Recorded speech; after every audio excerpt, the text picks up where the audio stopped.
ಈಗ 3 ದೋಸೆ ಹೂರಣಕ್ಕೆ ನಾನೇನು ಮಾಡಿದೆ ಅಂದರೆ 1 ಪಾವಷ್ಟು ಕಡಲೆಬೇಳೆ ತೊಗೊಂಡಿದ್ದೀನಿ.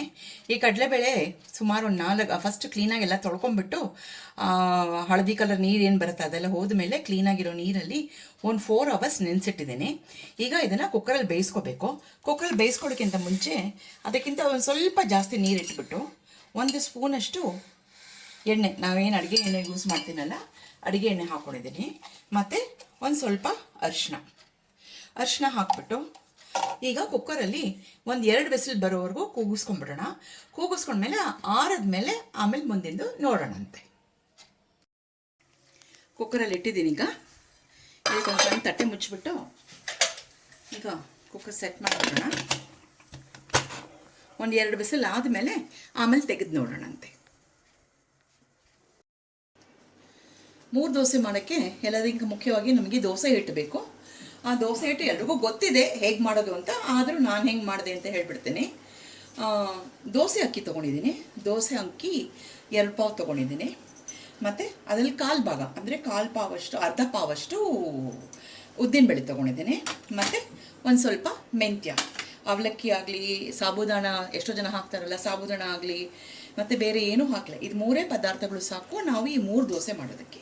ಇದನ್ನು 3 ಕ್ಲೀನಾಗಿ ತೊಳೆದ್ಬಿಟ್ಟು ಸೆಪ್ರೇಟಾಗಿ ತೊಳೆದ್ಬಿಟ್ಟು ಎಲ್ಲದನ್ನು ಒಟ್ಟಿಗೆ ನೆನೆಸಿಟ್ಬಿಟ್ಟಿದ್ದೆ. ಒಂದು 6 to 8 ಅವರ್ಸ್. ನಾವು ಆಲ್ಮೋಸ್ಟ್ 8 ಅವರ್ಸೇ ನೆಂದಿತ್ತು. ನೆಂದ ಮೇಲೆ ಈಗ ಕ್ಲೀನಾಗಿ ರುಬ್ಕೊಂಡಿದ್ದೀನಿ. ರುಬ್ಕೊಂಡಾದ್ಮೇಲೆ ನೋಡಿ ಹೀಗೆ ಬಂದಿದೆ, ಈ ಕನ್ಸಿಸ್ಟೆನ್ಸಿಯಲ್ಲಿ ಬಂದಿದೆ. ಇದು ಇಷ್ಟು ಕನ್ಸಿಸ್ಟೆನ್ಸಿ ಬೇಕು. ಇದೆಲ್ರಿಗೂ ಗೊತ್ತಿರೋದು, ಆದರೂ ನಾನು ದೋಸೆ ಮಾಡ್ತಿದ್ದೀನಲ್ಲ ಅಂತ ನಿಮಗೆ ಒಂದ್ಸಲ ತೋರಿಸ್ತಾ ಇದ್ದೀನಿ. ಈಗ ಅಡೆ ಮಾಡೋಣವಾ? 3 ದೋಸೆ ಮಾಡೋಣವಾ? ಎರಡು ಪಂಡಿಗೆಗೋಸ್ಕರ ಅಡೆ. ವೀಕ್ಷಕರೇ, ಕಡಲೆಬೇಳೆ ಕುಕ್ಕರಲ್ಲಿ 2 ಸಲ ಅಂದ್ಕೊಂಡಿದ್ದೆ, ಬಟ್ ನಾ ಬಂದು ಆಫ್ ಮಾಡೋದ್ರೊಳಗೆ 3 ಸಲ ಕೂಗ್ಬಿಡ್ತು. ಈಗ ಬೆಂದಿದೆ ನೋಡಿ, ಹೀಗಾಗಿದೆ. ಸ್ವಲ್ಪ ತಣ್ಣಗೂ ಆಗಿದೆ, ಪ್ರೆಷರ್ ಫುಲ್ ಇಳಿದು ತಣ್ಣಗಾಗಿಬಿಟ್ಟಿದ್ದೆ ನೋಡಿ. ಹೀಗಾಗಿದೆ, ಎಷ್ಟು ಸಾಫ್ಟ್ ಆಗಿದೆ ನೋಡಿ. ಹಿಂಗೆ ತೊಗೊಂಡು ಹೀಗೆ ಮಾಡಿದ್ರೆ ಪಿಚಕ್ ಅನ್ಬೇಕು ನಿಮಗೆ. ನೋಡಿ ಹೆಂಗೆ ಮ್ಯಾಶ್ ಆಗೋಗ್ತಾ ಇದೆ. ಇವಾಗ ಇದನ್ನೆಲ್ಲ ನಾನು ಒಂದು ಬೇಸಿನ್ಗೆ ಹಾಕೋತೀನಿ.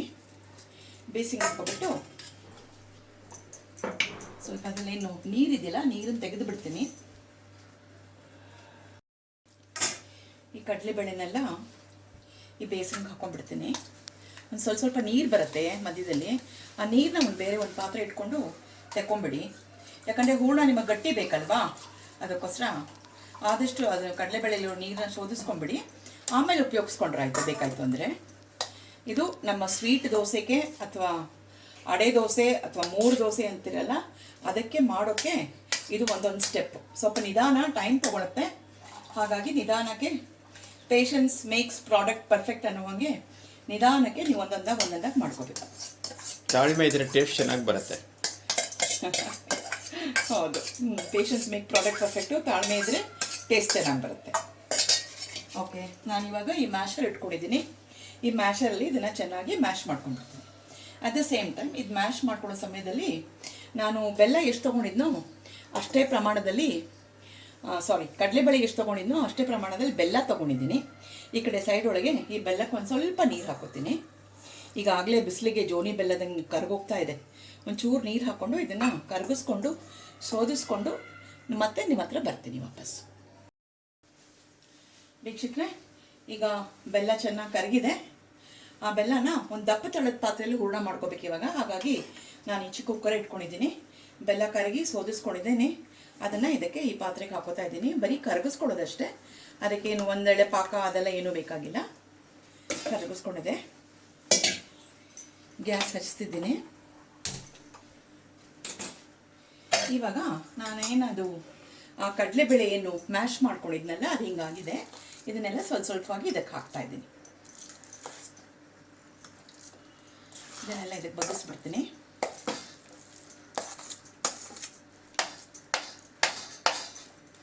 ಪೂರ್ತಿ ಬೆಲ್ಲದೊಳಗೆ ಚೆನ್ನಾಗಿ ಮಿಕ್ಸ್ ಆಗಬೇಕು. ಎಲ್ಲ ಮಿಕ್ಸ್ ಆಗಿ ಒಂದು ಜೀವದ ಥರ ಆಗಬೇಕು. ಆದಮೇಲೆ ಒಂದು 5-10 ನಿಮಿಷ ಹಾಕೋದಿದು ಆಗೋಕ್ಕೆ.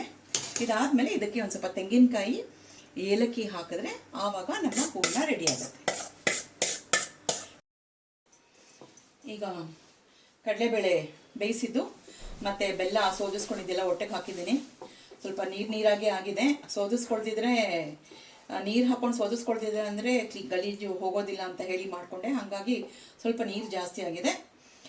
ಇಟ್ಸ್ ಓಕೆ, ಪರವಾಗಿಲ್ಲ. ಇದನ್ನು ಈಗ ಕುಕ್ಕರಲ್ಲಿ ಮುಚ್ಚಿಟ್ಬಿಡ್ತೀನಿ. ಈಗ ತುಂಬ ಹಾರತ್ತೆ, ಸ್ವಲ್ಪ ಹುಷಾರಾಗಿರಿ. ಆದಷ್ಟು ಕುಕ್ಕರ್ನ ಮುಚ್ಚಿಟ್ಬಿಡಿ. ಒಂದು 15-20 ನಿಮಿಷ ತೊಗೋಬೋದು. ಆಮೇಲೆ ಇದು ಗಟ್ಟಿ ಆಗಬೇಕು. ಗಟ್ಟಿ ಆದಮೇಲೆ ಒಂದು ಸ್ವಲ್ಪ ಹೂರ್ಣ ತೊಗೊಂಡು ಆರಿಸ್ಕೊಂಡು ನಿಮಗೆ 3 ದೋಸೆ ಹೇಗೆ ಮಾಡೋದು ಅಂತ ತೋರಿಸ್ತೀನಿ. ಹೂರ್ಣ ಗಟ್ಟಿ ಆಗ್ತಾ ಇದೆ. ಇವಾಗ ನಾನು 1 ಹೋಳು ತೆಂಗಿನಕಾಯಿ ತುರಿ ಇಟ್ಕೊಂಡಿದ್ದೀನಿ. ಆ ತೆಂಗಿನಕಾಯಿ ತುರಿನ ಇದಕ್ಕೆ ಸೇರಿಸ್ಕೊಂಡ್ಬಿಡ್ತಾ ಇದ್ದೀನಿ. ಹೇಳೋ ಹಾಗೆ ಸಿಕ್ಕಾಪಟ್ಟೆ ಹಾರತ್ತೆ, ಸ್ವಲ್ಪ ಜೋಪಾನವಾಗಿ ಮಾಡಿ. ಮತ್ತು ಇದೇ ಟೈಮಲ್ಲಿ ಏಲಕ್ಕಿ ಪುಡಿ ಮಾಡಿ ಇಟ್ಕೊಂಡಿದ್ದೀನಿ. ಒಂದು 12-15 ಘಮ ಘಮ ಅಂತ ಇರಬೇಕು, ಅದಕ್ಕೋಸ್ಕರ ಅದು ಸ್ವಲ್ಪ ಜಾಸ್ತಿ ಹಾಕ್ಕೊತಾ ಇದ್ದೀನಿ ಇದಕ್ಕೆ. ನೀವು ಯಾವಾಗ ನೋಡಿದ್ರು ನಾವು ಏಲಕ್ಕಿ ಪುಡಿ ಹಾಕ್ತೀವಿ, ಅದನ್ನು ನಾವು ಮನೆಯಲ್ಲೇ ಮಾಡಿಟ್ಕೊಂಡಿರೋದು. ನೀವು ಮನೆಯಲ್ಲಿ ಮಾಡಿಟ್ಕೋಬೋದು ಇದನ್ನು. ಏಲಕ್ಕಿನ ಸಿಪ್ಪೆದಲ್ಲಿ ಕೂಡ ಪರಿಮಳ ಇರುತ್ತೆ. ಸೊ ಏಲಕ್ಕಿ ಸಿಪ್ಪೆ ಸಮೇತ ನಿಮ್ಮ ಚಿಕ್ಕ ಡ್ರೈ ಗ್ರೈಂಡರ್ ಇದೆಯಲ್ಲ, ಅದ್ರಲ್ಲಿ ಹಾಕ್ಕೊಂಡು ಪುಡಿ ಮಾಡ್ಕೊಂಬಿಡಿ. ಸಿಪ್ಪೆನೇ ಉಪಯೋಗಕ್ಕೆ ಬರುತ್ತೆ. ಬರೀ ಏಲಕ್ಕಿ ಒಳಗಿರೋ ಆ ಬೀಜದ ಬದಲು ಸಿಪ್ಪೆ ಸಮೇತ ಹಾಕಿದ್ರೆ ನಿಮಗೆ ಒದಗೂ ಬರುತ್ತೆ, ಮತ್ತು ಅದರೂ ವೇಸ್ಟ್ ಆಗೋಲ್ಲ. ಎಷ್ಟೋ ಜನ ಏಲಕ್ಕಿನ ಕುಟ್ಟಿ ಪುಡಿ ಮಾಡಿಬಿಟ್ಟು ಆ ಏಲಕ್ಕಿನ ನೀರು ಹಾಕಿರ್ತಾರೆ, ಘಮ ಘಮ ಅಂತ ಇರುತ್ತೆ ಅಂದರೆ. ಸೊ ಅದ್ರ ಬಂದು ನೀವು ಏಲಕ್ಕಿ ಪೂರ್ತಿ ಏಲಕ್ಕಿನ ಪುಡಿ ಮಾಡ್ಕೊಂಬಿಡಿ, ಅದನ್ನೇ ಉಪಯೋಗಿಸ್ಕೊಬೋದು. ನೋಡಿ ಗಟ್ಟಿ ಆಗ್ತಾ ಇದೆ. ಇನ್ನೊಂದು 2 ನಿಮಿಷ ಆದಮೇಲೆ ಆಫ್ ಮಾಡಿಬಿಡ್ತೀನಿ. ಆಮೇಲೆ ಒಂದು 2-3 ದೋಸೆ ಆಗೋವಷ್ಟು, ಅಂದರೆ ಸ್ವೀಟ್ ದೋಸೆ ಆಗೋವಷ್ಟು ತಕ್ಕೊಂಡು ಆರಿಸ್ಕೊಂಡು ಮತ್ತೆ ತೋರಿಸ್ತೀನಿ ನಿಮಗೆ.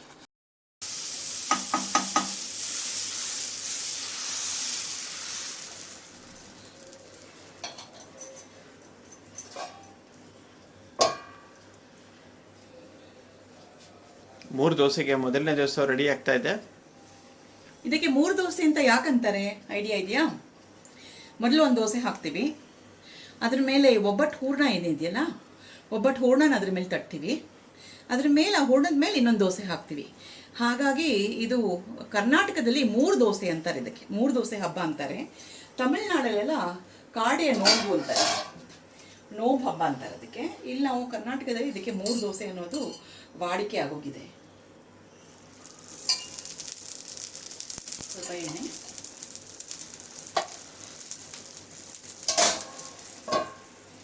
ಅಂದರೆ ಇದೊಂಥರ ಸ್ಯಾಂಡ್ವಿಚ್ಚು, ಟ್ರೆಡಿಷ್ನಲ್ ಸ್ಯಾಂಡ್ವಿಚ್ಚು. ಮೊದಲೊಂದು ದೋಸೆ, ಆಮೇಲೆ ಹೂರ್ಣ, ಅದ್ರ ಮೇಲೆ ಇನ್ನೊಂದು ದೋಸೆ. ಬಹುಶಃ ಸ್ಯಾಂಡ್ವಿಚ್ಚು ನಾವೇ ಕಂಡಿಡಿದಿರ್ಬೋದಾ? ನೋಡಿ, ಐ ಮೀನ್ ಇಂಡಿಯನ್ಸ್. ಹೂರ್ಣ ಮಾಡ್ಕೊಂಡಿದ್ದೀನಲ್ಲ, ಆ ಹೂರ್ಣ ಒಂದು ಸ್ವಲ್ಪ ನಿಮಗೆ ತೋರಿಸೋದಲ್ಲ, ಹೂರ್ಣ ಮಾಡಿದ್ದು ಅದನ್ನೊಂದು ಸ್ವಲ್ಪ ಗಟ್ಟಿ ಮಾಡ್ಕೊತಾ ಇದ್ದೀನಿ. ಗಟ್ಟಿ ಮಾಡ್ಕೊಂಡು ಅದನ್ನು ಹಿಂಗೆ ಇದ್ರ ಮೇಲೆ ತಟ್ಟಿಬಿಡ್ತೀನಿ. ಸ್ವಲ್ಪ ನೀರಾಗಿ ಮಾಡಿಕೊಂಡು ಬೇಕಾದರೆ ಅದ್ರ ಮೇಲೆ ನೀವು ದೋಸೆ ಹುಯ್ಬೋದು. ಬಟ್ ಇದು ಮಾಡ್ತಿದ್ರೆ ಇನ್ನೂ ಚೆನ್ನಾಗಿ ಬರುತ್ತೆ ಅಂತ ಹೀಗೆ ಮಾಡ್ತಾಯಿದ್ದೀನಿ.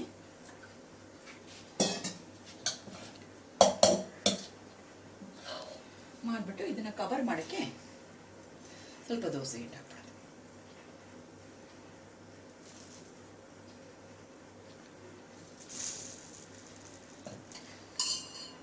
ಮಾಡಿಬಿಟ್ಟು ಮತ್ತೆ ಇನ್ನೊಂಚೂರು ಎಣ್ಣೆ ಹಾಕ್ಬಿಟ್ಟು ಮತ್ತೆ ಮುಚ್ಚಿಟ್ಬಿಡೋಣ. ಸ್ವಲ್ಪ ನಿಧಾನ ಆಗುತ್ತೆ, ಇದು ಆಗಲಿ. ಆ್ಯಕ್ಚುಲಿ ಈ ಹಬ್ಬ ಯಾಕೆ ಮಾಡ್ತೀವಿ ಅಂತ ಸಾಕಷ್ಟು ಜನರಿಗೆ ಗೊತ್ತಿರ್ಬೋದು, ಆದರೂ ಒಂದ್ಸಲ ನಾನು ಹೇಳೋಣ ಅಂತ. ಹೇಗಿದ್ರು ಚರಡ್ ಹಬ್ಬ 14 ತಾರೀಕು ಶುಕ್ರವಾರ ತಾರೀಕಿಗೆ ಚರಡ್ ಪಂಡಿಗೆ. ಚರಡ್ ಪಂಡಿಗೆ ದಿನ ನಾವೇನು ಮಾಡ್ತೀವಿ, ಎಲ್ಲರೂ ಕತ್ತಿಗೆ ಅರಿಶಿಣ ದಾರ ಕಟ್ಕೋತೀವಿ. ಅದು ಎಲ್ಲರೂ ಕೇಳಿರ್ಬೋದು, ಸತ್ಯವಾನ್ ಸಾವಿತ್ರಿ ಕತೆ ಕೇಳಿರ್ಬೋದು. ಹೆಂಗೆ ಸಾವಿತ್ರಿ ಯಮನ್ನ ಹತ್ರ ಹೋರಾಡಿಕೊಂಡು ಸತ್ಯವಾನ್ ಜೀವ ಉಳಿಸ್ಕೊಂಡ್ಲಲ್ಲ, ಅದೇ ರೀತಿ ಈ ಹಬ್ಬ ಮದುವೆ ಆದವ್ರಿಗೂ ಅವರು ಗಂಡನ ಆಯುಷ್ಗಾಗಿ ಆರೋಗ್ಯಕ್ಕಾಗಿ ಈ ವ್ರತನ ಮಾಡ್ತಾರೆ. ಮತ್ತು ಮದುವೆ ಆಗ್ಲಾರ್ದ ಹೆಣ್ಮಕ್ಳು ಕೂಡ ಅವರು ತಮ್ಮ ಲೈಫಲ್ಲಿ ಒಂದು ಒಳ್ಳೆ ಗಂಡು ಸಿಗಲಿ ಅನ್ನೋದಕ್ಕೋಸ್ಕರ ಈ ಪೂಜೆ ಮಾಡ್ತಾರೆ. ಆ ಹಬ್ಬದ ದಿನ ಸ್ಪೆಷಲಾಗಿ ಈ 3 ದೋಸೆ ಇದೆಯಲ್ಲ, ಸ್ವೀಟ್ ಅಡೈ ಅಂತೀವಲ್ಲ ನಾವು, ಇದನ್ನು ಮಾಡಿ ದೇವರಿಗೆ ನೈವೇದ್ಯ ಮಾಡ್ತೀವಿ. ಮದುವೆ ಆದವರೆಲ್ಲ 5 ಎಳೆ ಚರಡು ಕಟ್ಕೋತೀವಿ. ಮದುವೆ ಆಗ್ಲಾರ್ದ ಹೆಣ್ಮಕ್ಳು ಅವರೆಲ್ಲ ಅದನ್ನು 3 ಎಳೆ ಚರಡು ಕಟ್ಕೋತೀವಿ. ತೋರಿಸ್ತೀನಿ ನಾನು ನಿಮಗೆ ಚರಡು ಹೇಗಿದೆ ಅಂತ. ಈ ದೋಸೆ ಒಂದು ಆಗೋಗ್ಲಿ ನೋಡಿ. ಮಗ್ಚಿದ್ದೀನಿ, ಹೀಗಾಗಿದೆ. ಕೆಳಗಡೆ ಮಧ್ಯದಲ್ಲಿ ಹೂರ್ಣ ಇದೆ, ಮೇಲೆ ಹಾಕಿದ ದೋಸೆ ಹೀಗಾಗಿದೆ. ಈಗ ತೆಗೆದು ಒಂದು ತಟ್ಟೆಗೆ ಹಾಕೋಣ. ಈಗ ಮತ್ತೆ ಇನ್ನೊಂದು ದೋಸೆ ಮಾಡೋಣ. ಕಬ್ಬಣದ ಹಂಚಾಗಿರೋದು ಚೆನ್ನಾಗಿ ಕಾದ್ಬಿಟ್ಟಿರುತ್ತೆ, ಅದಕ್ಕೋಸ್ಕರ ಇದ್ರ ಮೇಲೆ ಯಾವಾಗಲೂ ಒಂದು ಒಡ್ಡೆ ಬಟ್ಟೆನಲ್ಲಿ ಒಡ್ಕೊಂಡ್ಬಿಟ್ರೆ ನಿಮಗೆ ದೋಸೆ ಚೆನ್ನಾಗಿ ಬರುತ್ತೆ.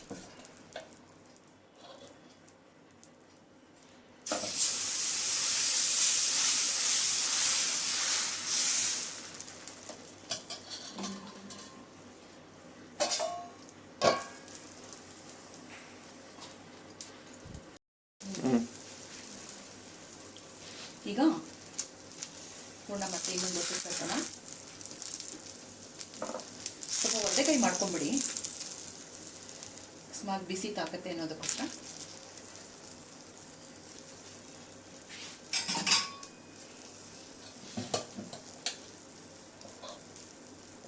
ಇದ್ರ ಮೇಲೆ ಇದಿಷ್ಟಕ್ಕೆ ಮಾತ್ರ ಕವರ್ ಆಗೋ ಹಾಗೆ ದೋಸೆ ಹಿಟ್ಟು ಹಾಕ್ಬಿಡಿ.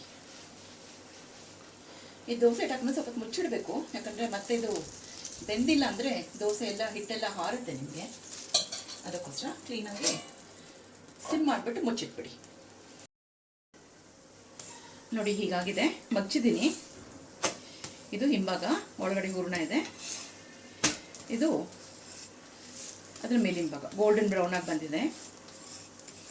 ಓಕೆ, ಇದೆರಡು ದೇವರಿಗೆ ನೈವೇದ್ಯಕ್ಕೆ ಮಾಡಿದ್ದೀನಿ. ಮತ್ತು ತಟ್ಟೆಲೆಲ್ಲ ಅರೇಂಜ್ ಮಾಡಿ ತೋರಿಸ್ತೀನಿ ನಿಮಗೆ. ವೀಕ್ಷಕರೇ ನೋಡಿ, ಹೀಗೆ ನಾವು ರೆಡಿ ಮಾಡ್ತೀವಿ ಚರಡು ಹಬ್ಬದ ದಿನ. ಇದು ಅಡೆ ದೇವ್ರ ನೈವೇದ್ಯಕ್ಕೆ 2 ಮಾಡಿದ್ದೀನಿ. ಅದರಲ್ಲಿ 1 ಪೀಸ್ ಕಟ್ ಮಾಡಿಟ್ಟಿದ್ದೀನಿ. ಮತ್ತು ವಿಳ್ಯದೆಲೆ, ಅಡಿಕೆ, ಅರಿಶಿನ ಕೊಂಬು, ಅರಿಶಿನ ಕುಂಕುಮ ಮತ್ತು ಶರಡು, 5 ಎಳೆ ಶರಡು, 3 ಎಳೆ ಶರಡು 2 ಇರುತ್ತೆ. ಫಸ್ಟ್ ಎಲ್ಲ ನಾವು ಯಾವ ಚರಡು ಕಟ್ಕೋಬೇಕು ಅಂತಿದ್ದೀವಿ ಎಲ್ಲ ಚರಡುಗಳು ಫಸ್ಟು ತಾಯಿ ಲಕ್ಷ್ಮಿಗೆಲ್ಲ ಅರ್ಪಿಸ್ಬಿಡ್ತೀವಿ. ಫಸ್ಟು ಲಕ್ಷ್ಮಿ ಕುತ್ತಿಗೆ ಕಟ್ಬಿಟ್ಟು ಆಮೇಲೆ ಪೂಜೆ ಮಾಡಿ ಇದನ್ನೆಲ್ಲ ನೈವೇದ್ಯ ಎಲ್ಲ ಮಾಡೋ ಟೈಮ್ ಒಳಗೆ ಅದನ್ನು ತೊಗೊಂಡು ಫಸ್ಟು ಚರಡು ಕಟ್ಕೋತೀವಿ. ಮತ್ತು ಮನೇಲಿ ಹಿರಿಯರಿದ್ದರೆ ಹಿರಿಯರ ಹತ್ರ ಕಟ್ಟಿಸ್ಕೋತೀವಿ, ಮನೇಲಿ ಯಜಮಾನ್ರಿದ್ದರೆ ಗಂಡನ ಹತ್ರನೇ ಚರಡು ಕಟ್ಟಿಸ್ಕೋತೀವಿ. ಕಟ್ಟಿಸ್ಕೊಂಡ ತಕ್ಷಣ ಫಸ್ಟು ಈ ಇದಿದ್ದಿಲ್ಲ ಅಡೆ 3 ದೋಸೆ ಏನಿದೆಯಲ್ಲ ಅದನ್ನು ಒಂಚೂರು ದೇವರ ಪ್ರಸಾದ ರೂಪದಲ್ಲಿ ಎಲ್ಲರೂ ಸ್ವೀಕರಿಸ್ತೀವಿ. ನೋಡಿ ಹೀಗಿದೆ ಇದು ಚರಡಬ್ಬ. ಫ್ರೈಡೇ ಇದೆ ಚರಡಬ್ಬ, ಸೊ ಸುಲಭವಾಗಿ ಮಾಡ್ಕೋಬೋದು.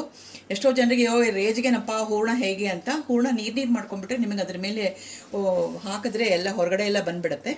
ಸೊ ಹಾಗಾಗಿ ಹೂರ್ಣ ಒಂದು ಸ್ವಲ್ಪ ಗಟ್ಟಿ ಮಾಡಿಕೊಂಡು ಸಿಮ್ ಮಾಡಿಕೊಂಡು ಅದ್ರ ಮೇಲೆ ತಟ್ಬಿಡಿ, ಆವಾಗ ನಿಮಗೆ ದೋಸೆ ನೀಟಾಗಿ ಬರುತ್ತೆ.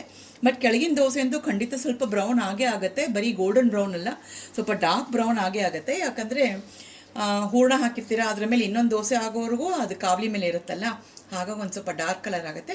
ಮತ್ತು ತೊಂದರೆ ಇಲ್ಲ, ಟೇಸ್ಟ್ ಚೆನ್ನಾಗಿರುತ್ತೆ, ಸೀದೋಗಿರೋದಂಗೆ ಏನು ಅನಿಸೋದಿಲ್ಲ ನಿಮಗೆ.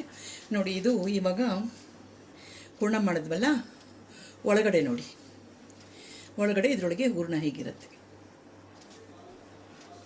ಸ್ಯಾಂಡ್ವಿಚ್ ದೋಸೆ. ಎಸ್, ಅದಕ್ಕೆ 3 ದೋಸೆ ಅಂತಾರೆ. ಮೇಲೆ ಒಂದು ದೋಸೆ, ಕೆಳಗಡೆ ಒಂದು ದೋಸೆ, ಮಧ್ಯದಲ್ಲಿ ಹೂರ್ಣ ಇರೋದ್ರಿಂದ ಅದು 3 ದೋಸೆ ಅಂತಾರೆ. ಇದು ಮೇಲೆ ತುಪ್ಪ ದೇವ್ರ ನೈವೇದ್ಯಕ್ಕೆ ಇಟ್ಟಿದ್ದು. ಇದೆಲ್ಲ ಮಾಡಿ ನೀವು ಮಾಡ್ಕೊಳ್ಳಿ ಮನೆಯಲ್ಲಿ. ಹಬ್ಬ ಚೆನ್ನಾಗಿ ಆಚರಿಸಿ ಭಗವಂತನಲ್ಲಿ ಎಲ್ಲರೂ ನಾವು ಕೇಳ್ಕೊಳ್ಳೋಣ. ನಾವು ಹೆಣ್ಮಕ್ಳು ನಮ್ಮ ಮನೇಲಿ, ನಮ್ಮ ಮನೆ ಗಂಡಸರು, ಯಜಮಾನರು ಮತ್ತು ಅದೇ ಥರ ಹುಟ್ಟಿದವರು ಯಾರಿದ್ದಾರೋ ಎಲ್ಲರೂ ಚೆನ್ನಾಗಿರಲಿ ಅಂದ್ಕೊಂಡು ಬೇಡ್ಕೊಂಡು ದೇವ್ರನ್ನ ಪ್ರಾರ್ಥಿಸೋಣ. ನಮ್ಮ ಚಾನೆಲ್ನ ಸ್ವಾದ ಸರೋವರ, ಇದು ಅಯ್ಯಂಗಾರ್ ಫುಡ್ಸ್ ಅಲ್ಲ, ಅಯ್ಯಂಗಾರ್ ಫುಡ್ಸಿಂದ ಮಾರ್ಪಡೆಯಾಗಿದೆ. ಸೊ ನಮ್ಮ ಸ್ವಾದ ಸರೋವರನ ಎಲ್ಲರೂ ಲೈಕ್ ಮಾಡಿ, ಶೇರ್ ಮಾಡಿ, ಸಬ್ಸ್ಕ್ರೈಬ್ ಮಾಡಿ, ಇದೇ ರೀತಿ ನಮಗೆ ಸಪೋರ್ಟ್ ಮಾಡ್ತಾಯಿರಿ. ಮತ್ತು ಶರಡಬ್ಬನ ಎಲ್ಲರೂ ಚೆನ್ನಾಗಿ ಆಚರಿಸಿ. ಎಷ್ಟು ಹೇಳಿ ನಾವಿಬ್ಬರು ನಮ್ಮ ವಿಡಿಯೋ ಮುಗಿಸ್ತಾ ಇದ್ದೀವಿ ಮತ್ತು ಸೈನ್ ಆಫ್ ಆಗ್ತಾ ಇದ್ದೀವಿ. ನಾನೊಂದು ಮಾತು ಹೇಳ್ತೀನಿ ನೋಡಿ ವೀಕ್ಷಕರೇ, ಇದು ಎಲ್ಲರಿಗೂ ಒಂದು ಪ್ರಿಪ್ರೇಟರಿ ಎಕ್ಸಾಮ್ ಥರ.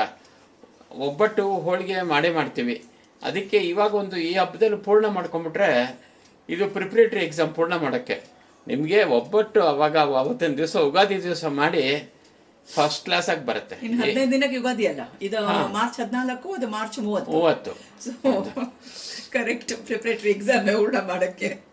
Well shed. ಓಕೆ ರೀ, ಚೆನ್ನಾಗಿ. ಬಟ್ ಈ ಐಟಮ್ ಪ್ರಿಪೇರ್ ಮಾಡಬೇಕು ಅಂದರೆ ತಾಳ್ಮೆ ಇರಬೇಕು. ಈಗೇನು ಹೇಳ್ತೀನಿ, ತಾಳ್ಮೆ ಇದ್ದರೆ ಟೇಸ್ಟ್ ಬರುತ್ತೆ. ವೀಕ್ಷಕರೇ ನಮಸ್ಕಾರ. ನಮ್ಮ ಚಾನಲ್ನ ಲೈಕ್ ಮಾಡಿ, ಸಬ್ಸ್ಕ್ರೈಬ್ ಮಾಡಿ, ಶೇರ್ ಮಾಡಿ, ಇನ್ನೊಬ್ರಿಗೂ ತಿಳಿಸಿ. ಅಯ್ಯಂಗಾರ್ ಫುಡ್ಸಿಂದ ಸ್ವಾದ ಸರೋವರಕ್ಕೆ ನೇಮ್ ಚೇಂಜ್ ಆಗಿದೆ ಅಷ್ಟೇ, ಹೆಸರು ಮಾತ್ರ ಬದಲಾಯಿಸಿದ್ದೀವಿ, ಮಿಕ್ಕಿದ್ದೆಲ್ಲ ಅದೇನೆ. ನಮಸ್ಕಾರ ಎಲ್ರಿಗೂ.